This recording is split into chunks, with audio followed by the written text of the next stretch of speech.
지난주에 읽었던 그 말씀의 후반부를 함께 읽었습니다. 사도행전 24장은 바울이 유대 총독인 벨릭스 앞에서 받게 된 이 재판을 그리고 있죠. 고발하는 쪽에서는 산헤드린 공의회에서 대제사장과 장로들이 더둘로라고 하는 변호인을 데리고 와서 이 더둘로가 바울을 고발을 했어요. 그 고발하는 지점은 세 가지였었죠. 그래서 첫 번째는 그는 어디를 가든지 세상 어느 곳을 가든지 유대인을 소동하게 만드는 사람이다. 이 소동한다, 소요사태, 이게 반란으로 이어질 수 있기 때문에 로마 입장에서는 가장 민감하게 여기는 부분이고 이게 그 고발의 가장 핵심이라고 그랬죠. 두 번째는 나사렛 이단을 따르는 자이다. 그 우두머리다 였어요. 이 나사렛 이단이라는 건 나사렛 예수라고 불렀던 그 예수님을 따르는 자고 그 우두머리다. 그리고 그게 유대교의 한 이단이다. 이렇게 이야기하는 건데 이 나사렛 예수, 이분은 로마 측의 입장에서는 약 27년 전에 그 당시 총독, 우리가 매번 사도신경에서 욕하는 본디오 빌라도가 사형 언도를 냈던, 사형 선고를 냈던 그 사람인 거죠. 그런 자를 따르는 사람으로, 그래서 로마가 사형을 언도했던 사람을 따르는 자. 마지막으로는 어떤 거였습니까? 성전을 더럽히려 하였다 였던 거죠. 더럽히려 하였다. 이거 자체가 약간 어정쩡한 고발이라고 그랬어요. 그래서 더럽혔다도 아니고 더럽히려는 의도를 갖고 있었다. 그렇죠? 사실 이런 지점은 증명하기가 굉장히 어려워요. 그렇죠? 돼지 같은 것, 부정하다 여기는 돼지의 사체 이런 것들을 그가 들고 있지 않았으면 증명하기가 되게 어렵죠. 그렇죠? 성전을 더럽히려는 마음이 있었는지 이런 것들은. 그런데 바울이 여기에 대해서 이제 벨릭스의 허락을 받아서 충분히 소명을 하죠. 무엇보다 내가 성전에 올라간 지 이틀밖에는 안 되었다. 이 예루살렘에 간 것 자체가 너무 기간이 짧아서 무슨 소동을 일으키거나 반란을 계획하기에는 너무 짧은 12날. 이거밖에는 거하지 않았고 또 아무도 그가 성전에서 누굴 얘기하든가 혹은 이 시중에 곧 저자거리에서 무리를 소동하게 하는 것을 보지 못하였고 무엇보다 그들이 고발하는 것들에 대해서 어떤 증거도 당신에게 내세울 수가 없다. 여기까지가 우리가 이제 지난 시간에 봤던 13절까지의 내용이었죠.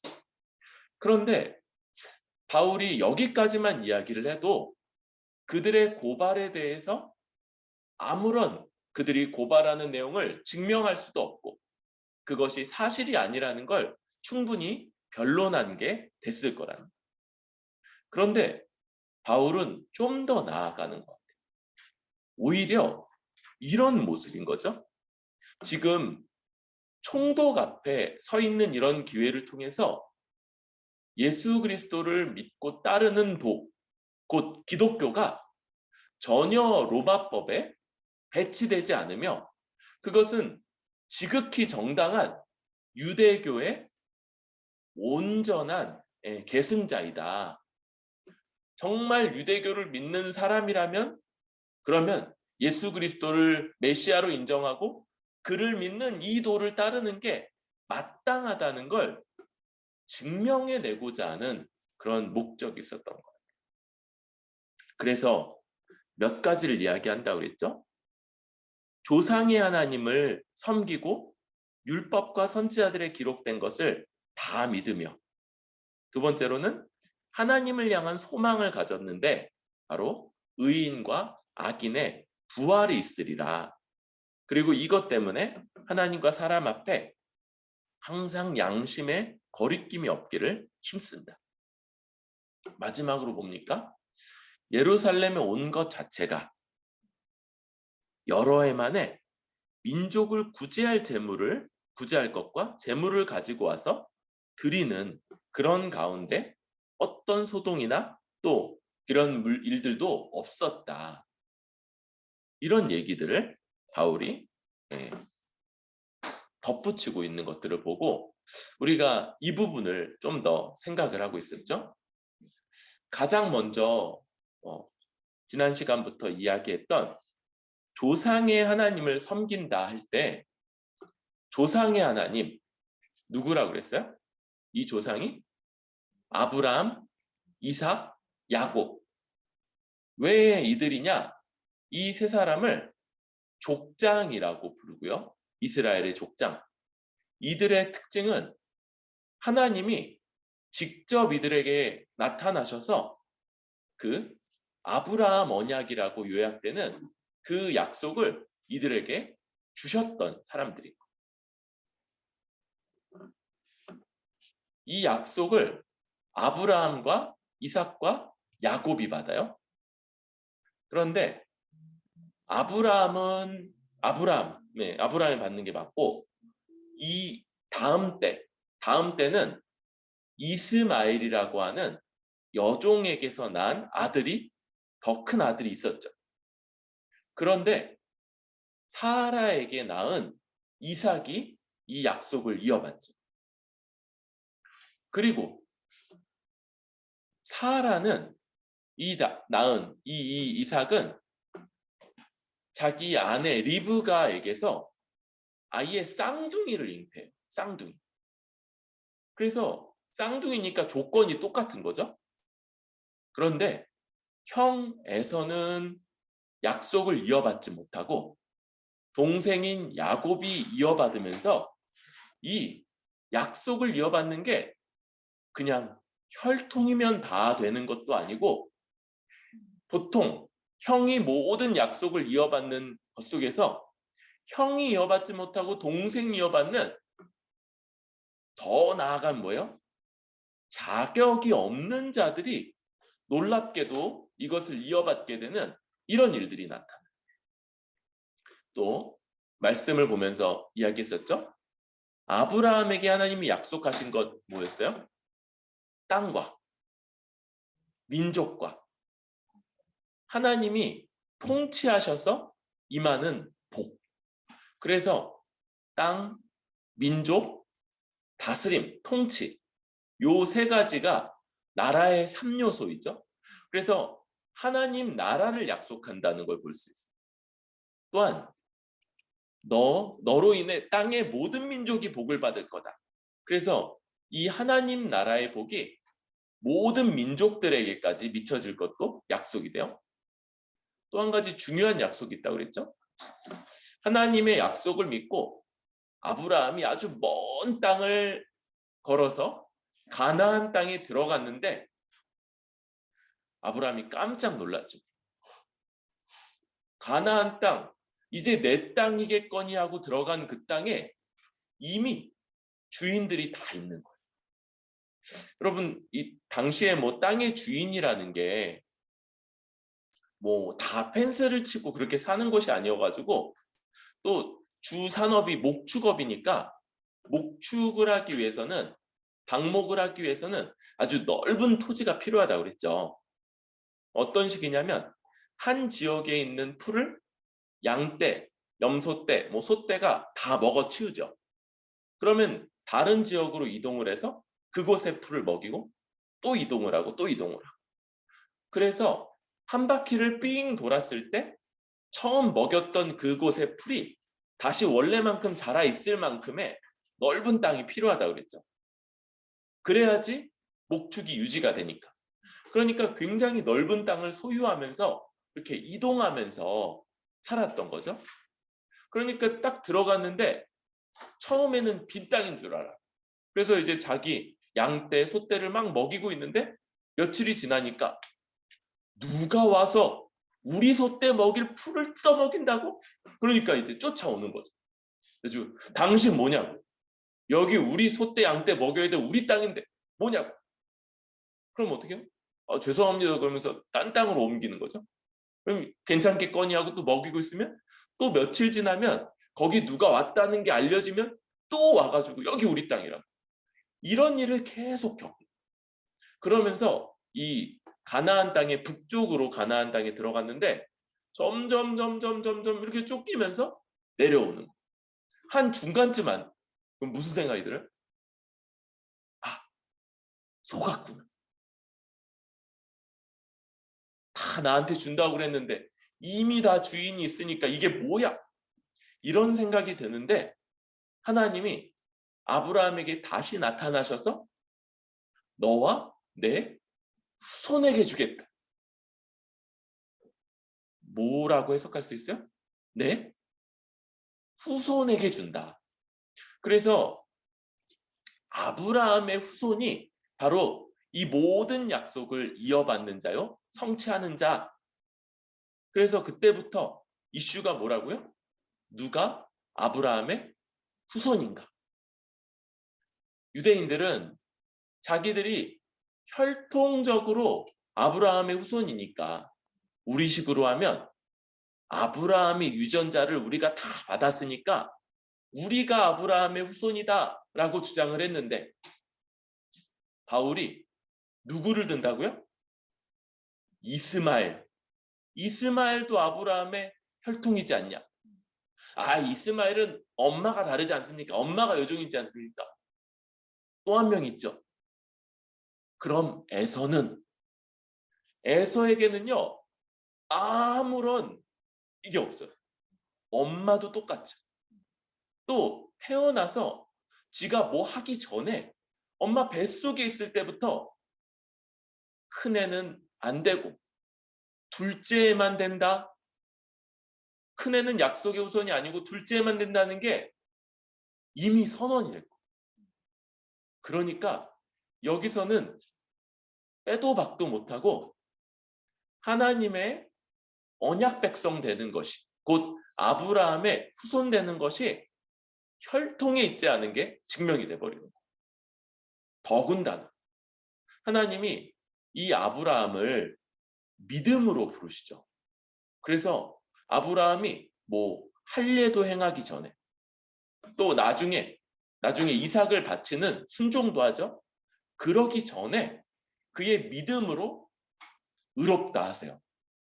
그래서 이제 아브라함과 같은 믿음이 있는 사람이 의롭다함을 받고 혈통만 아니라 이 믿음이 있는 모든 이방인들도 다 의롭다함을 받는 그런 일들을 받게 됩니다.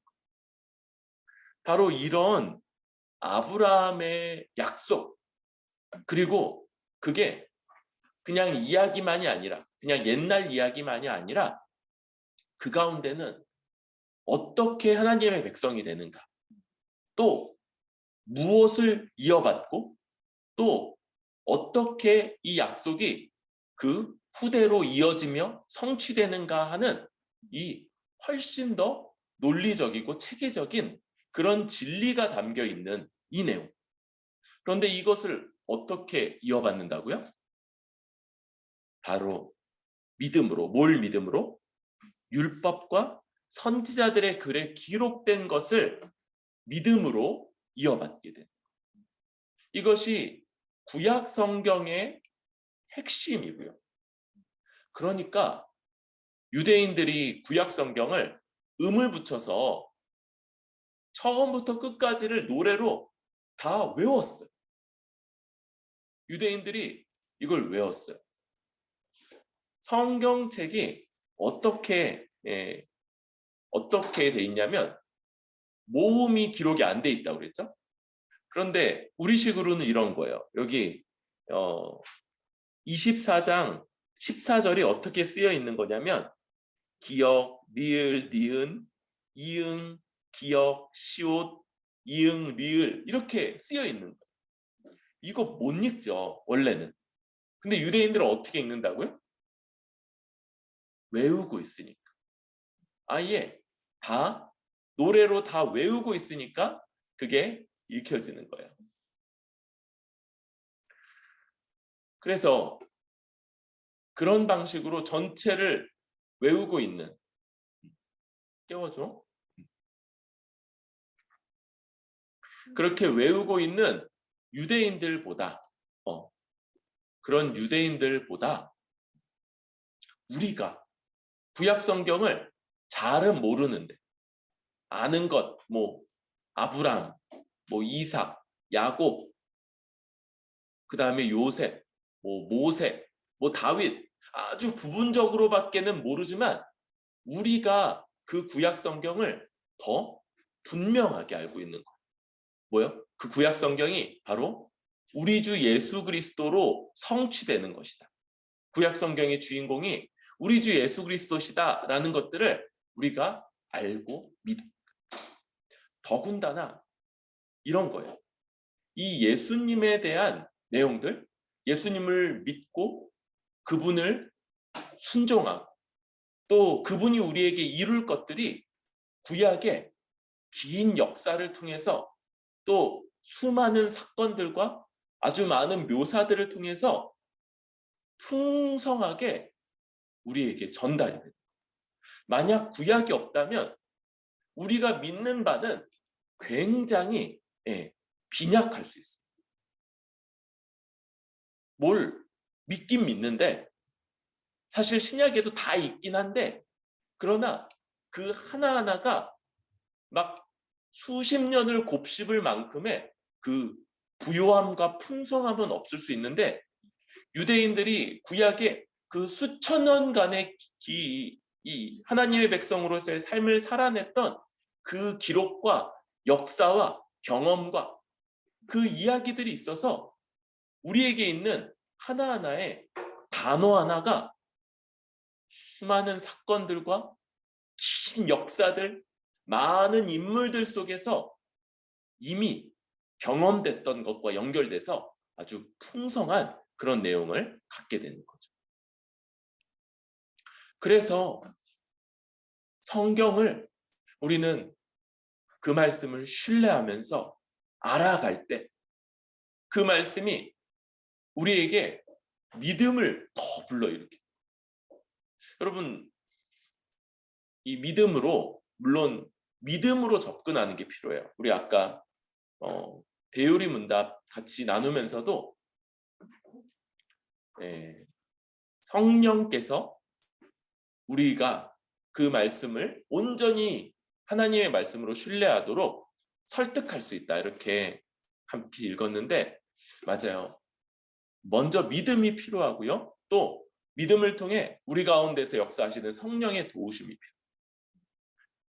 그러면서 성령의 도우심 가운데 다시 그 말씀을 볼 때 우리에게 믿게 하고요. 하나님이 우리에게 약속한 것이 얼마나 부유하고 복되고 풍성한지를 알게 하고 그 말씀을 따라 어떻게 살아가야 되는지를 아주 구체적으로 수많은 일화들을 통해서 알려주고 있는 것. 그러면서 이 말씀을 믿는다, 이 말씀을 안다는 것, 그게 다른 책들이나 다른 어떤 과학적 지식에 접근하는 것처럼 우리가 순수한 관찰자가 되어서 그 말씀을 알아가는 게 아니라고 그랬죠? 그런 요소가 있어요. 마치 관찰자처럼 그 말씀을 읽고 접근하는 부분이 있어요. 그런데 우리는 반드시 그 말씀이 결국은 우리 위에 서도록, 우리 위에 선다는 건 그 말씀으로 인해서 나의 생각이 교정되고 나의 행동이 책망을 받고 이 말씀에 따라 이렇게 구체적으로 내 삶을 변화시켜 가야 되는구나 라는 것들을 알게 될 때에만 성경이 성경으로서 기능하는 거다 말씀을 드렸죠. 우리가 성경을 연구할 때 바로 이 전자 같은 태도, 과학자가 어떤 사실을 실험하기 위해서 철저한 제3자로서 최대한 거기에 관여하지 않으면서 그 사실들을 분석해가는 방식이 아니라, 그런 측면이 어느 정도 있지만 그러나 반드시 우리는 그 말씀 밑으로 들어가서 그렇게 깨닫게 되는 바에 그게 하나님의 말씀임을 인정하고 그 말씀이 나를 더 깨우쳐서 오늘 더 알게 되는 것이고, 또 그 말씀이 나를 깨우쳐서 책망 받고 말씀한테 혼나야 되는 거예요. 말씀한테 회초리 맞는, 영적인 회초리 맞는 일이 있는 거예요. 또 그 말씀이 내 삶을 변화시켜야 되죠. 그 말씀을 연구하기 전과 후가 뭔가가 달라져야 돼요. 뭔가가. 또 그 말씀이 진리임이 확실하기 때문에 그 말씀의 기초에서 더 살아가야 되겠다라고 하는 이런 결단과 계획들, 이런 것이 뒤따를 때야만 참으로 율법과 선지자들의 기록된 것을 다 믿는다고 할 수 있겠죠. 여기까지가 우리 지난 시간에 나눴던 데까지죠. 두 번째로 바울이 강조하고 있는 것을 보면, 그들이 기다리는 바 하나님께 대한 소망을 나도 가졌으니 곧 의인과 악인의 부활이 있으리라 함이니라. 부활, 여러분, 부활이 유대인들도 기다리는 거고요, 우리도 기다리는 거다. 그러니까 정통적인 유대인이라면 부활을 기다려야 돼요. 우리 지난 시간에 바울이 산헤드린 공의에서 선포했던 내가 죽은 자의 부활 때문에 고난을 받습니다. 그랬는데 사두개인들은 그거 믿지 않았고 바리새인들은 저 사람 맞다, 저 사람 말 맞다 그랬죠. 그러니까 그 유대인들 그룹 중에 사두개인과 바리새인 중에 누가 정통인 거예요? 바리새인이 정통인 거예요. 예수님이 되게 많이 혼내셨지만 그러나 그들 중에서는 바리새인이 더 정통적인 교리를 갖고 있는 거예요. 그런데 여러분, 부활은요, 그냥 죽었다가 살아나는 것이 아닙니다. 성경에 죽었다가 살아난 사람들이 좀 있죠. 우리 도르가, 다비다, 이런 이름을 가진 여자 제자. 또 우리 바울이 얼마 전에 이렇게 창가에 걸터 앉아서 졸고 있다가 뒤로 떨어져 가지고 죽었던 그 젊은 청년.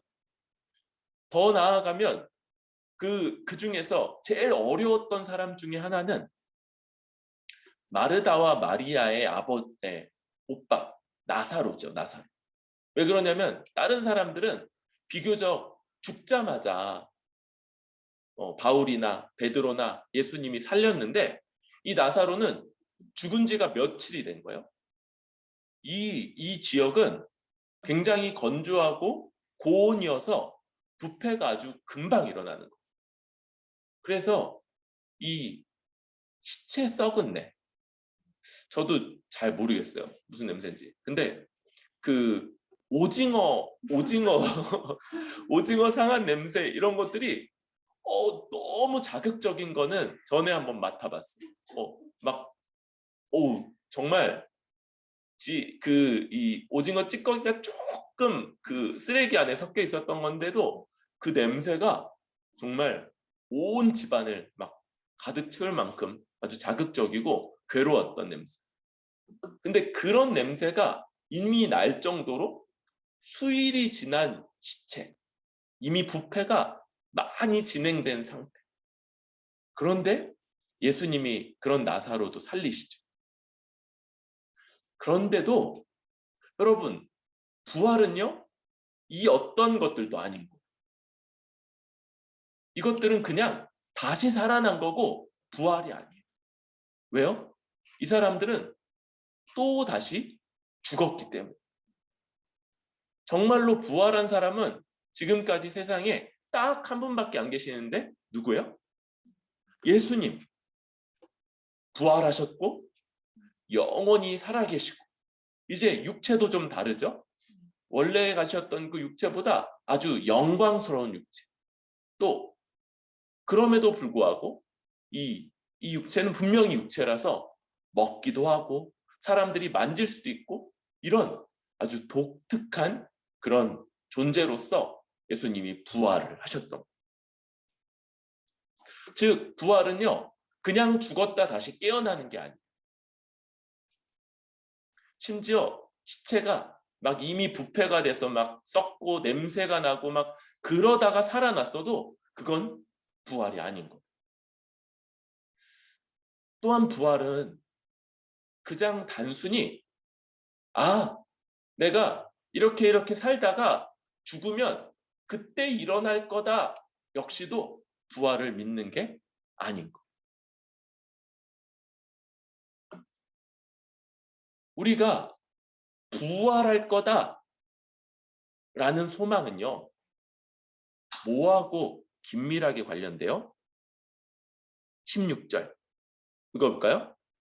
이것으로 말미암아 나도 하나님과 사람에 대하여 항상 양심에 거리낌이 없기를 힘쓰나이다. 하나님과 사람에 대해서 양심에 거리낌이 없이 힘써 살아가는 삶. 이 삶이 부활의 소망을 가졌는가?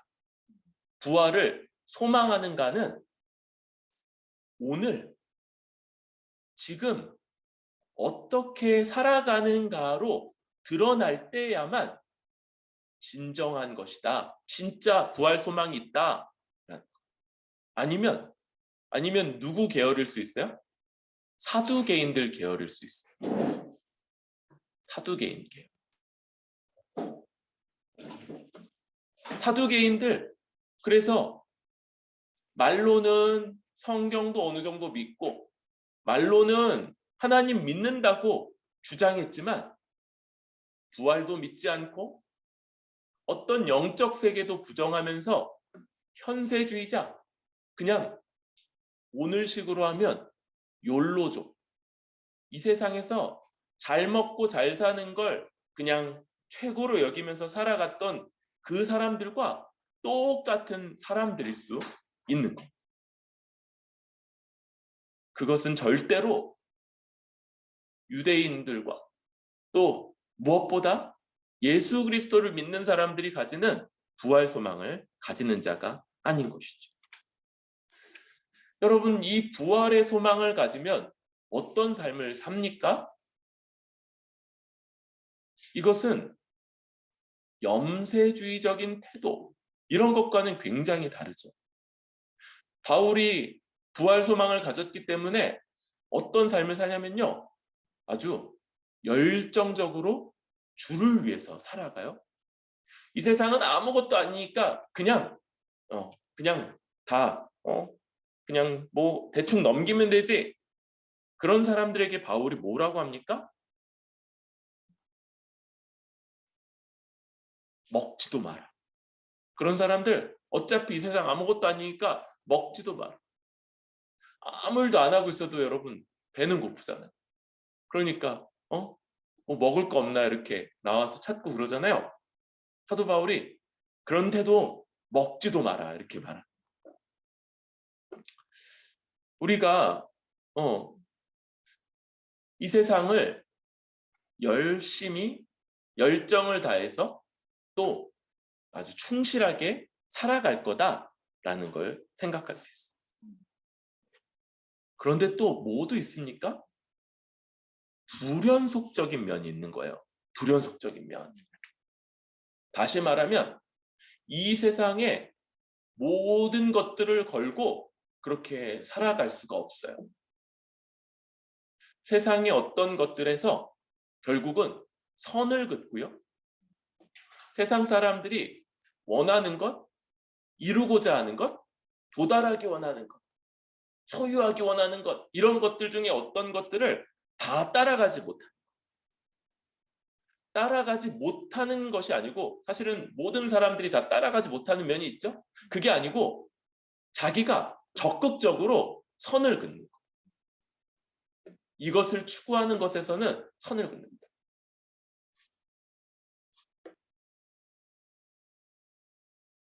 아주 구체적인 부분에서 많은 사람들이 몸된 교회를 섬기기 위해서 더 나은 직장 혹은 더 나은 직급, 더 나은 직급이라는 건 더 많은 책임과 더 많은 월급을 받는 직급이죠.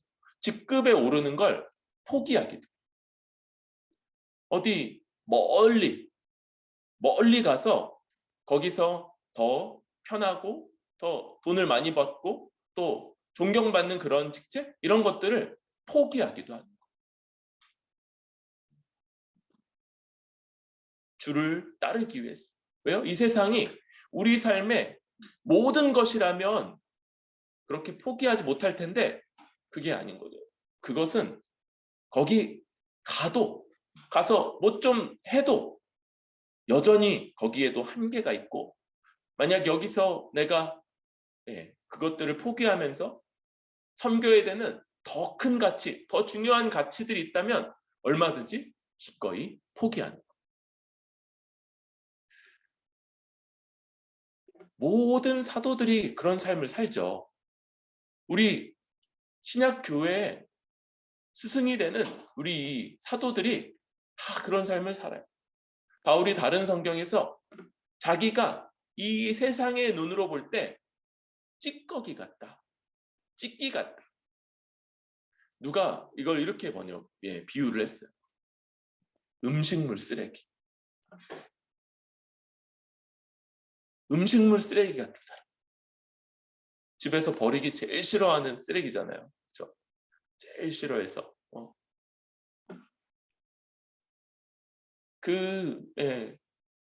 가장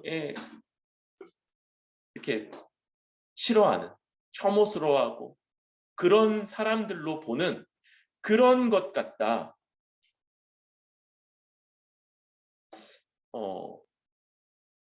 우리는 그 정도까지는 많이 안 가는 것 같아요.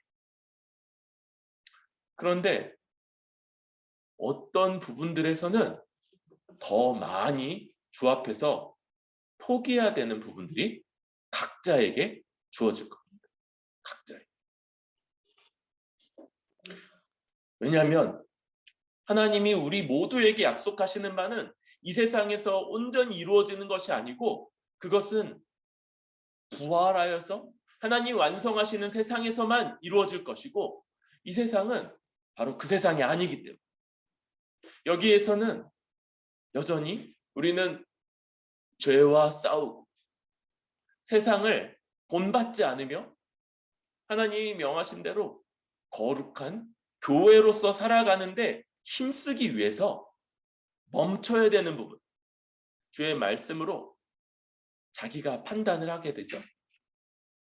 여기서부터 더 나아가는 것, 더 무언가를 성취하거나 얻거나 더 소유하는 것들, 그게 아니라 그것은 내가 멈추고 다른 가치들을 더 추구해야 되겠다라는 부분이 있는 것.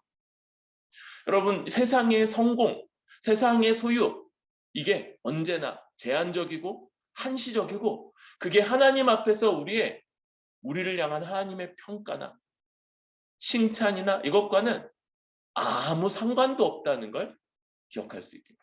하나 있겠죠. 성실했다. 근데 여러분, 그건 사실은 또 성경적인 의미에서의 성실은 아니라고도 할 수 있어요.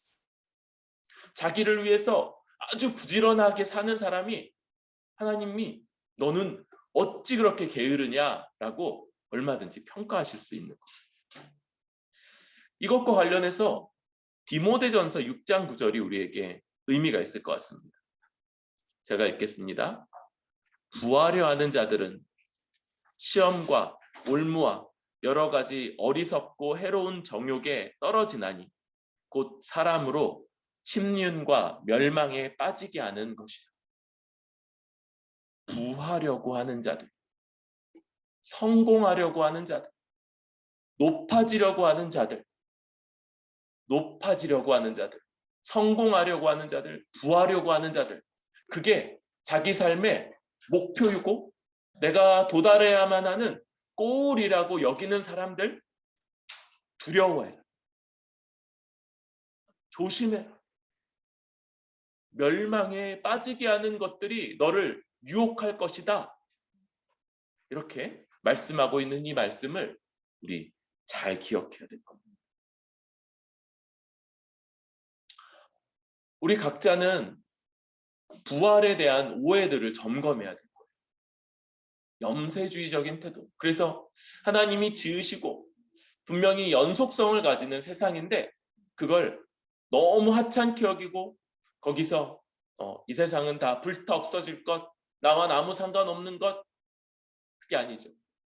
하나님이 우리를 그 가운데 주셨기에 우리로 인해서 조금 더 밝아지고 우리 소금인 우리를 두셨기 때문에 우리로 인해서 덜 부패하게끔 되는 조금의 영향은 끼칠 수 있어요.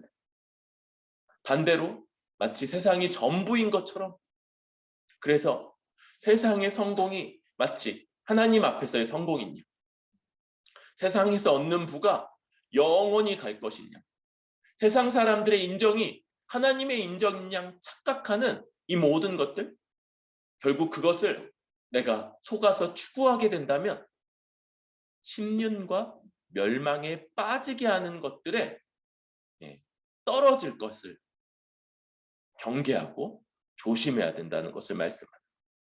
나는 어떤 쪽에 더 가까운지를 생각하고 또 점검하고 주의해야 돼요.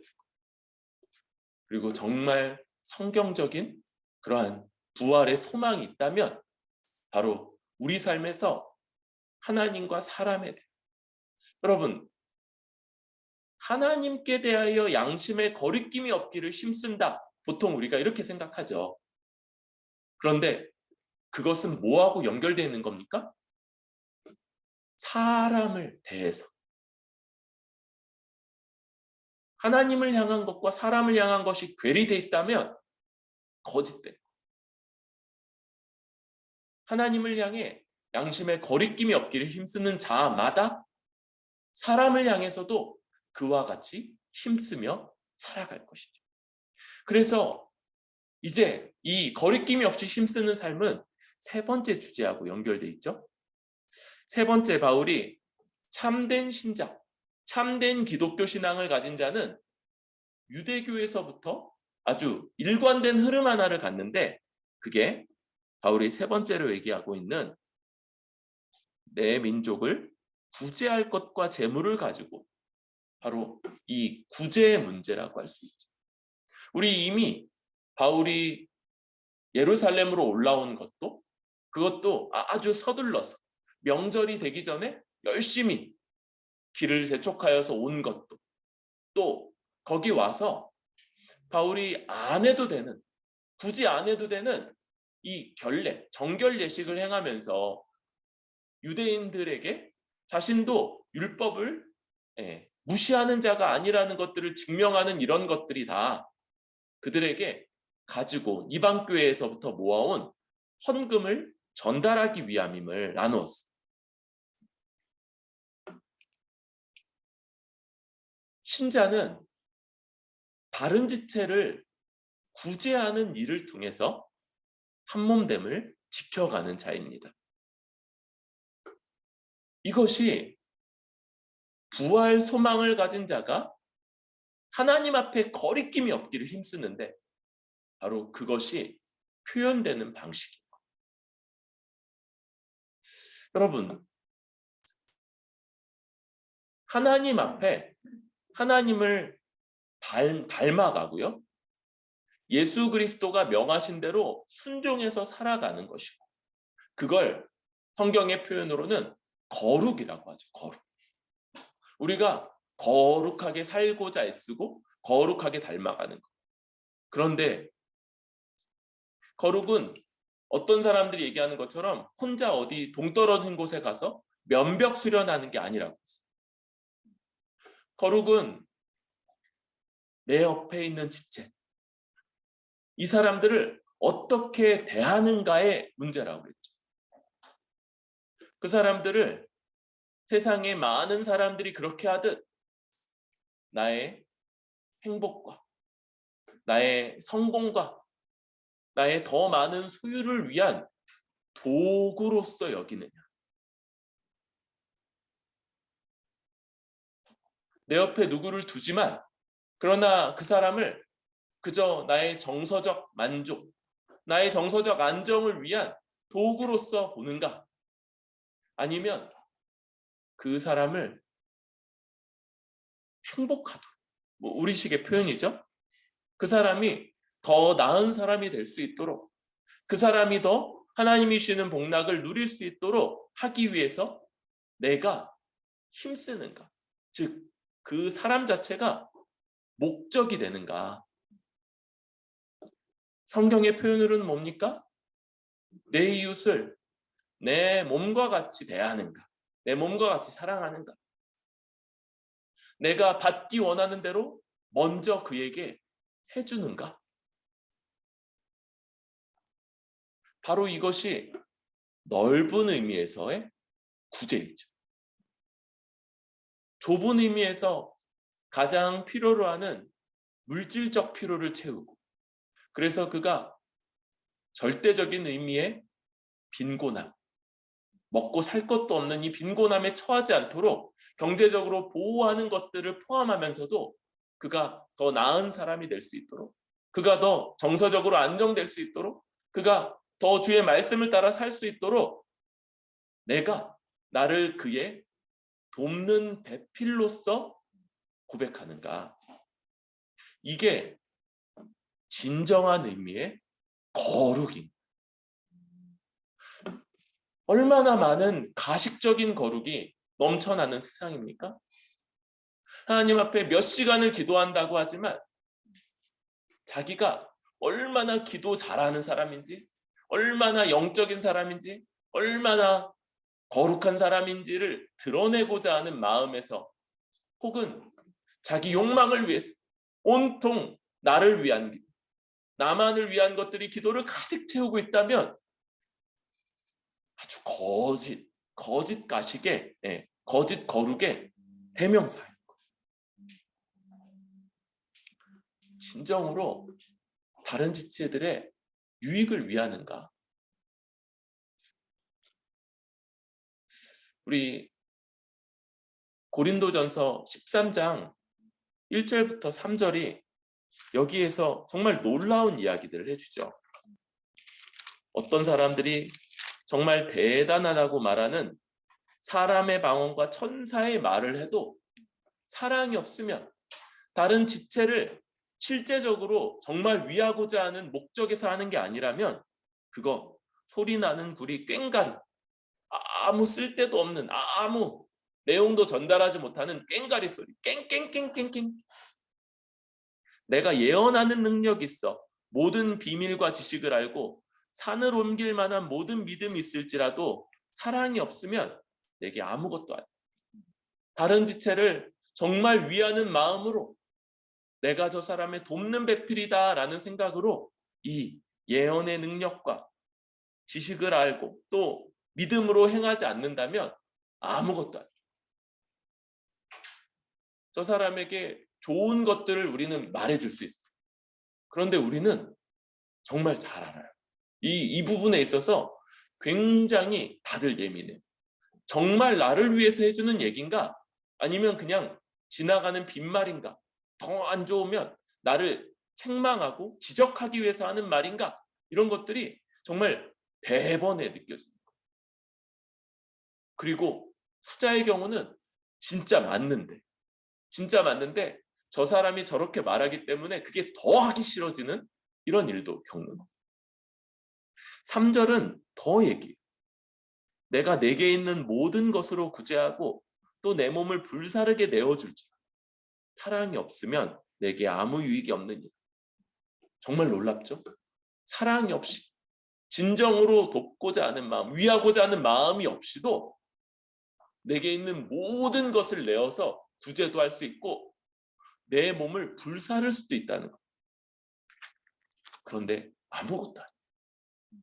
하나님 앞에 아무 상도 없는. 반대로 우리 하나님 어떠십니까? 과부의 2렙돈. 이 렙돈은 당시 가장 낮은 이 화폐 가치예요. 우리식으로는 뭡니까? 뭐 100원짜리? 500원짜리? 이거 낸 사람. 그런데 누구보다 많이 냈다고 예수님이 인정하시는 거예요. 여러분, 우리가 능력이 부족해서 우리 주일학교 특별히 돈 별로 없죠? 또 주일학교 뭐 할 수 있는 것도 별로 없죠? 그런데 하나님은 아시는 거예요. 돕고자 하는 진실한 마음으로 행하는 작은 수고들, 이것들을 하나님이 아시고요. 여러분들보다 더 큰 어른들이 막 대단하게 많이 하는 것들만큼이나 너무 귀하고 너무 가치 있고 하나님이 아주 흡족하게 받으시는 섬김이 됩니다. 여러분, 이 참된 거룩, 부활 소망을 가진 자가 하나님 앞에서 사람 앞에서 행하는 진정한 거룩으로 행하고 살아갈 수 있는 우리 뿌리 깊은 교회 되기를 바랍니다. 마지막으로 한 가지를 더 얘기하려고. 지난 시간에도 얘기했지만 벨릭스가 나중에 찾아오죠. 자기 아내 드루실라를 데리고 와서 바울에게 묻고 듣고자 해요.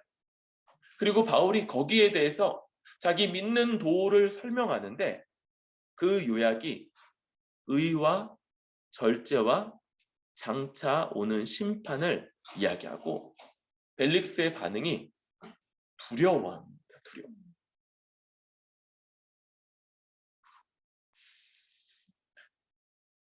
여러분,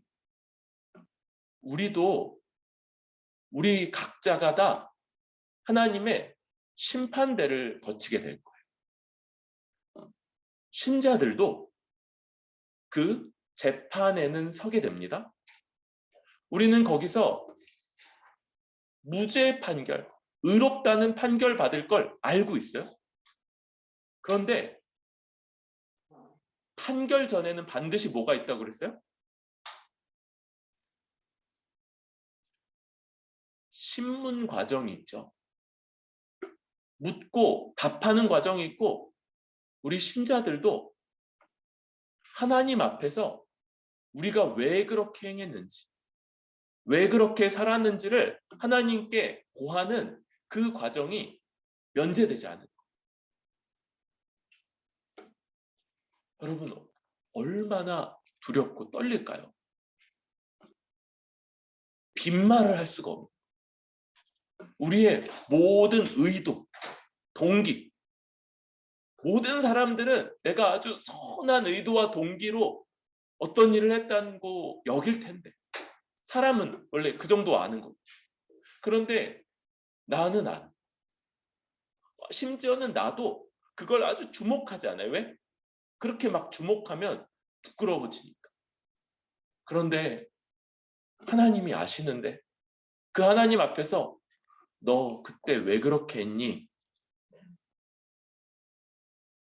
제가 이런 동기로, 이런 목적으로, 이런 의도로 행했습니다. 하나님. 이걸 우리가 낱낱이 고해야 되는 그 자리가 우리에게도 있을 것이고요. 여러분, 마지막 심판이 면제되는 걸 알매도 불구하고 이 재판의 자리, 이 하나님께 우리가 낱낱이 고해야 되는 이 자리가 우리에게 너무 두렵고 무거운 거예요. 하나님의 마지막 심판이 얼마나 엄중하게 이루어질지, 우리에게 지옥 형벌이 내려지지 않는다 할지라도 우리 전평생을 거쳐 하나님 앞에 고백해야 되는 그게 너무 크고요. 여러분, 실수하는 것 있어요. 그런데 의도하는 바가 괜찮으면 그나마 좀 나을 거예요. 이걸 이렇게 나가면 안 돼요. 나는 한 번, 두 번인 거죠. 그래서 계속 반복되는 실수는 그건 바꾸고자 하는 의도가 없는 거죠. 그러니까 진짜 선한 의도가 아니라는 거예요. 실수는 한두 번인 거예요. 한두 번. 물론 다른 지체의 실수에 대해서는 우리가 그가 분투하고 있다는 걸 인정해 줘야 되죠. 반대로 자기 자신에 대해서는 이걸 이제 계속 내가 자꾸 실수한다면 이건 내 안에 너무 이렇게 그걸 사소하게 여기고 있지는 않은지 돌아봐야 되는 거예요. 우리는 이 하나님의 이글이글거리는 그 눈앞에서 어떤 것도 감추지 못하는 그 앞에서 하나하나를 낱낱이 고해야 되는 그때가 올 것을 알기 때문에 우리에게 허락되는 이 은혜를 그냥 대충 넘겨버릴 수 없는 사람들. 하나님 앞에서 주께서 우리에게 주시는 기회들, 또 성령을 통해서 우리에게 주시는 이 말씀, 그리고 함께하는 지체들을 통해서 우리에게 주시는 섬기도록 하시고 섬길 수 있는 기회들을 그냥 넘겨버리지 않기를 바랍니다. 정신 차려서 하나님 앞에서 살아가는 우리들이 되고, 그때 하나님 앞에 내가 이 모든 것들을 지금도 보고 계시고, 또 마지막 때 하나님이 그 앞에 모든 것들을 고백하게 될 것이라는 걸 기억하면서 하루하루를 살아갈 수 있기를 바랍니다.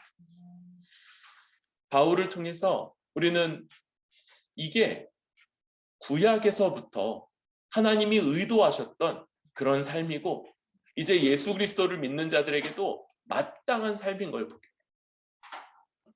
성경을 통해서 언약을 믿고 또 부활을 소망하면서 양심에 따라 살아가 하나님이 우리에게 주시는 참된 거룩의 기회, 바로 다른 지체들을 돕는 배필로서 돌보면서 구제하면서 살아가는 삶, 그런 삶일 때 마지막 하나님의 심판대 앞에서 정말 조금이나마 주님, 제가 실수가 참 많았지만 그러나 그 의도와 동기와 목적이 있어서는 그래도 주님을 닮기 위해서, 하나님의 말씀을 따르기 위해서, 다른 지체들을 돕기 위해서 힘썼습니다 라고 우리 이번 한 주간 주님 앞에서 그렇게 말할 수 있는 그런 뿌리 깊은 교회 될 수 있기를 소망합니다.